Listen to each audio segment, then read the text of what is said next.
Most know that there's been some time in Africa, and it seems that we've also been in and out of Wisconsin. And then there's this whole celebration thing. And so what was that meant to be all about? So, thank you for coming to Mom and Dad's celebration of love. This day wouldn't make sense without you all here. It's not meant to be a celebration of Jim and Lou, but their celebration of love. It's a celebration of that love that exists between people and is bigger than us. A love that is more than we are and lives between us. Mom and Dad aren't asking you just for joining in the celebration of their birthdays, although some of them have felt like big accomplishments lately, or a celebration of their 52nd wedding anniversary, even though we all know anniversaries can be developmental milestones. They are asking for a celebration of the love and the expression of love that has been a constant in their whole lives. And everyone who has walked some part of that journey with them. Did you turn on the mic? And now I'll turn on the mic. Do I need to go over that again? You've all been such a beautiful part of this. So, we realize that this group of people has been present in Mom and Dad's story in different parts. So I'm going to show you an outline to connect the dots between those of you in different chapters of this story. A few years ago, Mom did a photo storybook that I'm going to draw on pretty heavily. So she's just helped me with the whole outline. And those storybooks are on the tables in the other rooms so that you can see a little bit more about it, or some of the details. Jim and Lou met in the summer of 1970. Mom was just graduated from Gustavus with her nursing degree and was out in Tanzania visiting her parents. Dad had graduated Wheaton as a teacher and was heading out to teach at Rift Valley Academy. RVA is a Christian boarding school in Kenya, so I know about half of you know that really well. Lou was returning to RVA, the school she'd gone to boarding school as a school, and now she was going to be a school nurse. And in that first year, I'm pretty sure she had about 400-ish students to monitor all their health. With the glasses on, there you are. Is that right? Okay. And Jim was arriving to find out that he was teaching more science subjects than he had planned on. Is that also right? You can't hear me? When you came out to RVA, where you ended up teaching more subjects than you thought you were going to be? I did. Okay. They both met those challenges. While dating, Jim drove a 1954 Ford station wagon that ran and drove, but had a large hole in the passenger side floor. Lou would pack nicer clothes to change into for their fancy dates in Nairobi. Even with a hole in the floor of the car and some reported concerns regarding chasing cobras, dating went well, and Jim and Lou were married December 18th, 1971. They were married at Makimira Chapel at Usa River in Tanzania. Handmade and then locally printed invitations invited friends and family from Kenya, Tanzania, and the States. Many friends helped with the wedding, the cake, the flowers. The calla lilies were picked from around a local farm pond. I got that right. So together, a love story began. Jim and Lou moved to the States when their contracts were done. Jim worked to complete his master's in science and teaching at UW-Whitewater.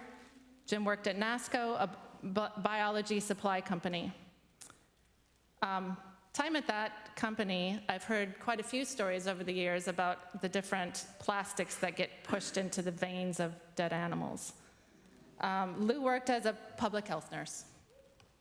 In 1974, Jim and Lou returned as staff to RVA through African Inland Mission.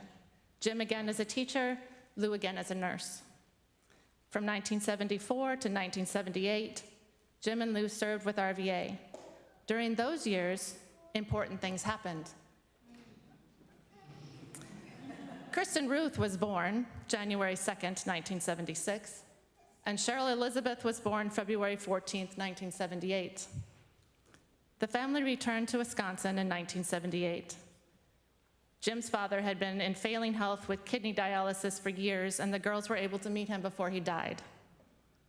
In August of 1979, We lived in South Wayne, Wisconsin, close to Jim's mom for 8 years. We attended Union Presbyterian Church in Monroe with Grandma Jerry Weir, and Mom helped with childcare with friends and worked part-time as public health nurse. And actually, when I say she helped with childcare, they quite creatively swapped childcare, I think, so that both moms could work part-time, and actually Becky is here too. That was Becky Brown that she was swapping back and forth with. Dad worked as a carpenter in quality control for Iroquois Foundry. So into the next chapter. The New Mexico Boys Ranch Adventure chapter was from 1987 to 2002. Jim and Lou worked as house parents for up to 12 boys. So this picture was taken, so the black and white one, was taken in 1989 to accompany an article written for the Monroe Evening Times telling about the Weir's adventure ministry to New Mexico Boys Ranch. When we were there in high school, Mom and Dad shifted to assistant house parent positions for the ranch. So that means for me and Cheryl, we moved out of the dorm setting and into a very large, sprawling home that was just our family. Jim also worked with maintenance and water management, and Lou picked up more of the ranch nurse responsibilities. While at the ranch, we attended Belen Baptist Church with the boys. Here pictured is the family in the church directory in 1994. So that would have been the year that I graduated from high school, and Cheryl graduated in 1998. 96. Cheryl graduated in 96 because she's 2 years younger than me. Cheryl, I botched a lot of your years, but since I can't see you, I don't even know where you are. Hi. We went on that big road trip in 98, didn't we? 7. Okay. We went somewhere. Possibly in 2002, Jim and Lou and I returned to Wisconsin, this time to be closer to Mom's mom and dad near Menominee, so Grandpa Les and Grandma Ruth. Grandpa Les had been a pastor at Christ Lutheran, so the church with the purple doors, and had been in their little house off of 25 for years, which now Uncle Pete and Aunt Marilyn are in, or redid up, and then they're there now. Grandma Ruth died in 2009, and Grandpa Les in 2014. It's been good to be near family in this area. Jim has been able to connect with his family through the years too. They have family reunions, and up until Grandma Weir died, they all went to some reunions in Virginia. Lou's worked again in nursing and Dad in maintenance until both were retired by 2016 or thereabouts. Jim and Lou have found church family at Alliance Church in Menominee, and they've opened their homes and hearts to international students over the years, many from India. So we have a lot of pictures from the India, not kids, in the slideshows. Cheryl and family moved to Minneapolis, St. Paul in 2019. Very end of it, which got confusing too. So they're close enough now for cousins to get together frequently. Oh, yeah, okay, cousins. The last chapter of Years in Wisconsin has been full of love and laughter with family and grandchildren. Jack Cutter was born to Seth and Christy Welly in May 2012. I thought that looked appropriately exhausting. We didn't know what we were doing. Mark's daughter Brooke was a well-established part of the family when grandson Wolf Alexander arrived in December of 2012. And they're there in Denver at the time in that picture, unless I'm wrong. Sullivan James arrived to Seth and me November of 2013. And Ivy Ruth to Cheryl and Mark in February of 2017. So there's a slideshow rolling today, and there are several pictures of grandchildren in it.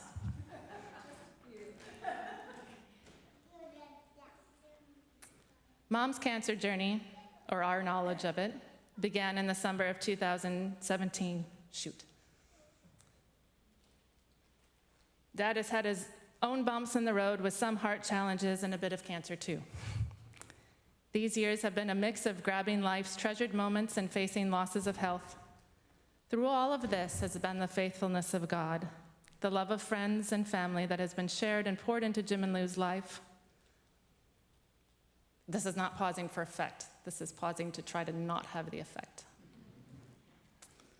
I asked a firefighter once, shortly after some rough calls, why we would ever go back and answer another page.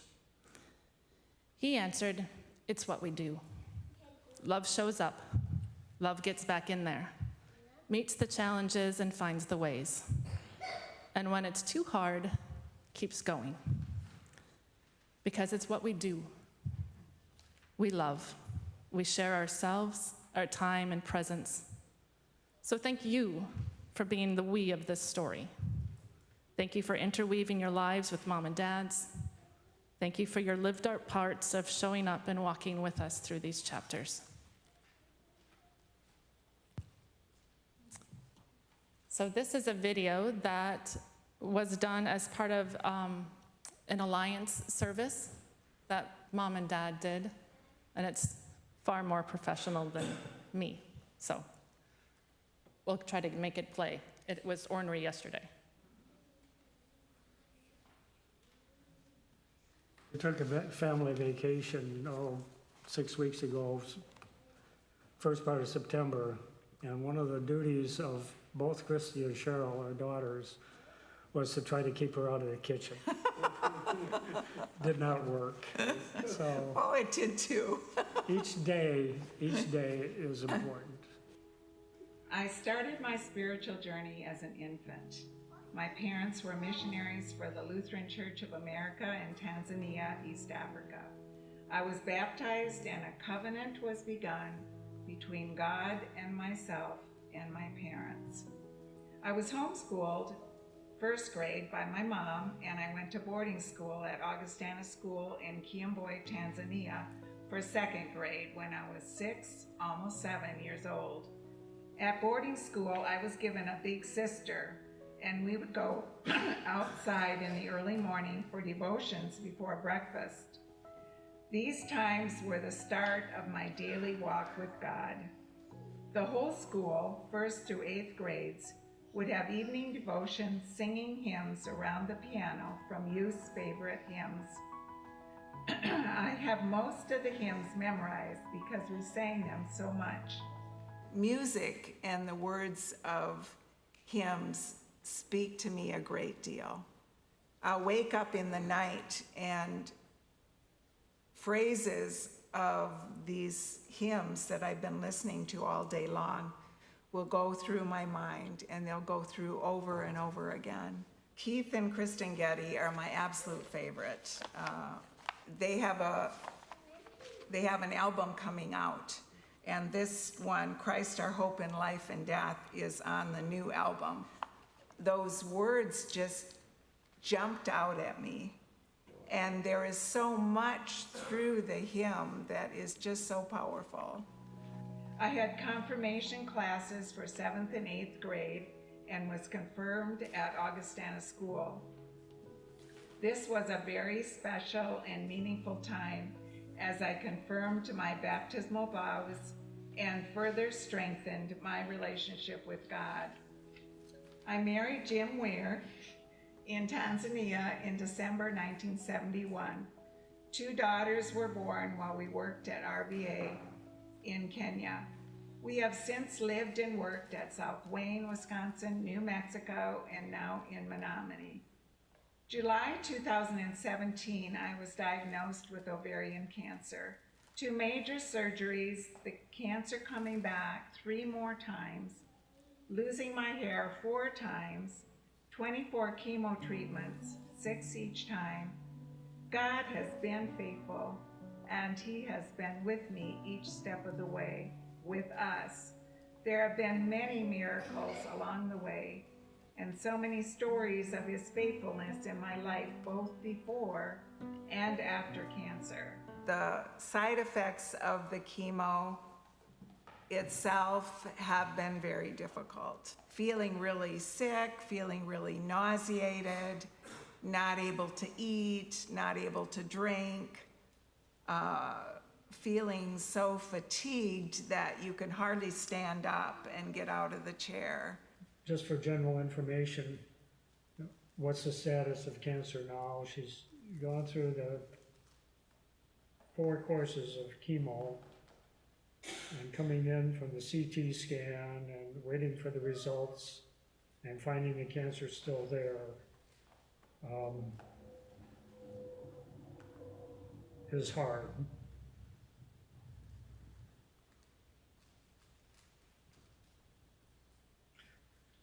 But each day is a gift. Isaiah 41:10 says, "Fear not, for I am with you. Be not dismayed, for I am your God. I will strengthen you. Yes, I will help you. I will uphold you with my righteous right hand." I don't want to leave my children and my family. My grandchildren fill my life to overflowing. I want to see my great-grandchildren. I treasure all the time that I have with family and friends here on earth. Daily, I choose to let go, to surrender to God's will in my life, because I know that the best is yet to come. So we've wondered and thought about the fact of, has any good come out of cancer? And the first thought that comes to mind, you never want to have to answer that question. You don't want cancer. But it's done a number of things in our lives that were unanticipated. Our family have become closer as we've become closer to extended family and friends, the church family, and many people all over the world are praying for us. And so we feel on a daily basis, we feel God's presence, and we feel that He's with us. And I will go into procedures and different things, and there will just be a covering of peace for both of us in those situations. Philippians 1:21, "For to me to live is Christ, and to die is gain." It's a lifestyle testimony. And we've often said, I don't know how people who don't have Christ in their lives can go through this because of despair. The complete hopelessness of life, and the thing that has gotten us through and that we can share is, I have hope. We have hope. Yeah, we've cried, but we're also able to laugh and just enjoy life through all this. It's a hope that comes through that other people can see and do. And then to be able to say, God gives us strength each day to go through it. I choose to believe that as God has been with me in life, He will be with me in death. I do want to say before we're finished that we would like to specifically thank people of Menominee Alliance for praying for us. It is so important and so comforting to know that there are people in our church that are praying for us, people in our community that are praying for us. Yeah, we run into people in Aldi's that we haven't seen for a long time and say, oh, we're praying for you, and just almost random encounters. Another very favorite verse has been Romans 5:4. Not only that, but we also rejoice in our sufferings, because we know that suffering produces perseverance, perseverance character, and character hope. And hope does not disappoint us, because God has poured out His love into our hearts through His Holy Spirit, whom He has given us.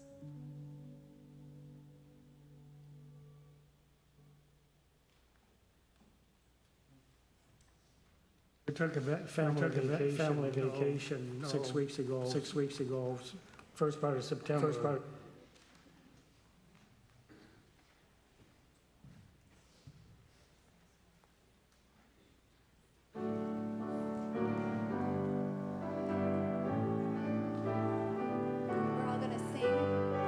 is thy faithfulness.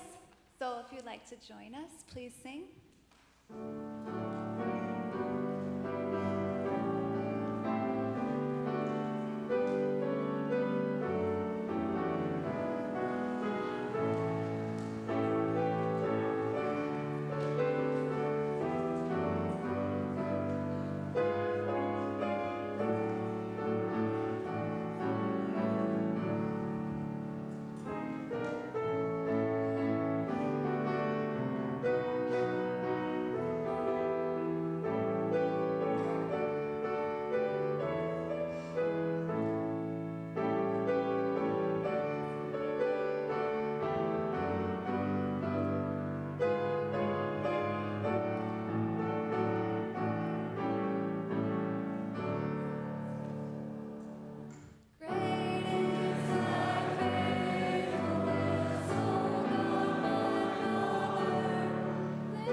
May I begin just quickly by expressing thanks and appreciation for the privilege to attend this celebration of love along with everyone here. We're just so blessed and proud of you.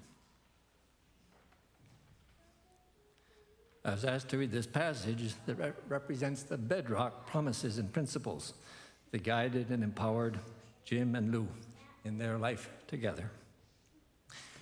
And I'll just mention that the passage I read is read out of a Bible that kind of connects me with them.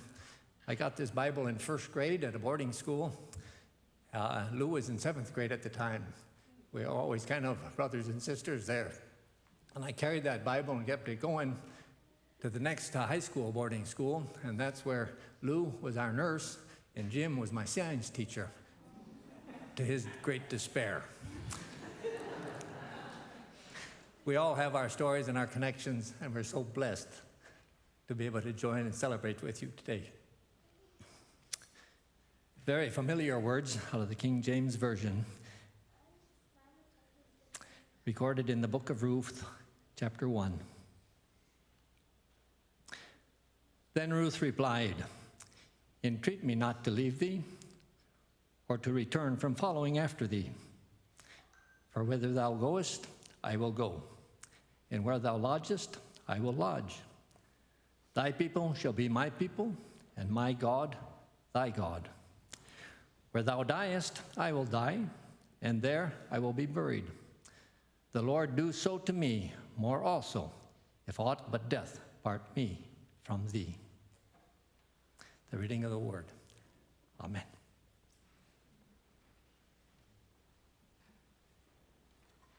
And now we'll sing our last song, There is a Redeemer, if you want to stand.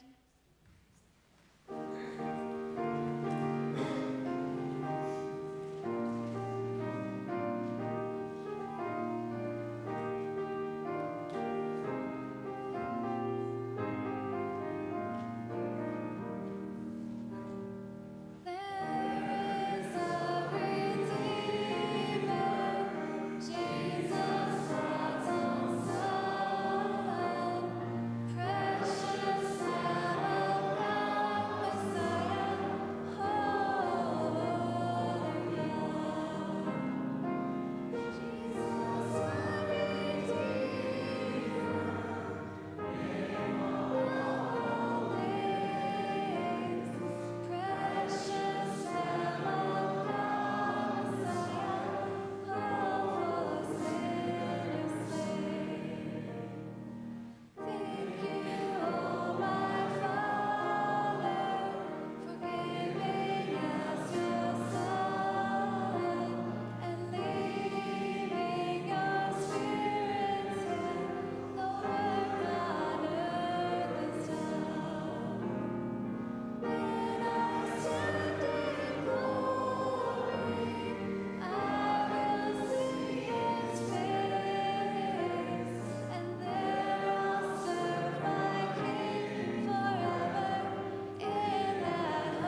most people call me Dewey. This is my sister Beatrice. My brother Gene and his wife Debbie are here from Alaska. This is a big day, an important day for us to be able to be together with all our kin in more ways than one. Our mother was a Peterson. Les Peterson was Luella's father, and then Dean Peterson, and Elder Jackson. We have several Jacksons here. All went out to Africa at about the same time. But anyway, I'd have to say when I was in college, I was asked to play for a youth gathering, in Minneapolis, and they asked me to play some pieces I remember from childhood, and of course one of them was Mungani Pendo.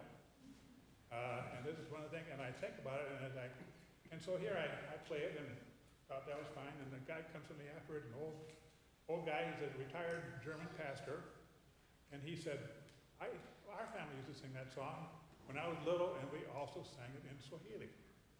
And his family had come here after World War II to evacuate East Germany, so I thought that was sort of neat. So as I looked it up and I learned how it sustained itself for all these years, a perfect song for kids to learn how to read or to sing and everything else. But anyway, the tune apparently originates way back around 1840, and the words were put together about 1852 by a German pastor in Thuringia, Germany, or thereabouts. So it's sustained itself for a long time. I think it's a fitting piece to end with because we think of God's sustenance for Jim and Lou through all these years and how this song has hung in there for so many generations. But basically, Mungu in Swahili, a simple translation to all these things, Mungu is God, Pendo is to love, Pendo Watu, he loves us all, Mungu ni Pendo, Ani Penda, he loves us. And then we've got Sikli Zani, which Sikia in Swahili means to hear. Furaha is to hear our happiness, my happiness, our happiness, Mungu ni Pendo, Ani Penda, he loves us all. Well, that's the simple translation of the song. So then it's a very simple song to learn. And we'll sing it as it's up here, I believe.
I do think I might need to say something, although I was listening. We're all going to go have cake and talk to each other.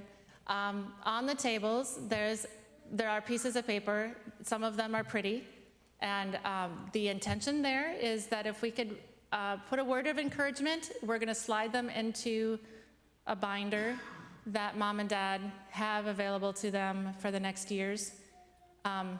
If you are like me and cannot think of words to write on the fly into this thing, you can get things emailed to me, we can get them printed off and put in the binder in weeks to come. So now we can go eat cake. Let them eat cake. Oh. The floral arrangements on the table, Grandma would like us to know, were put together on their own reconnaissance in the rain by Sully and Jack.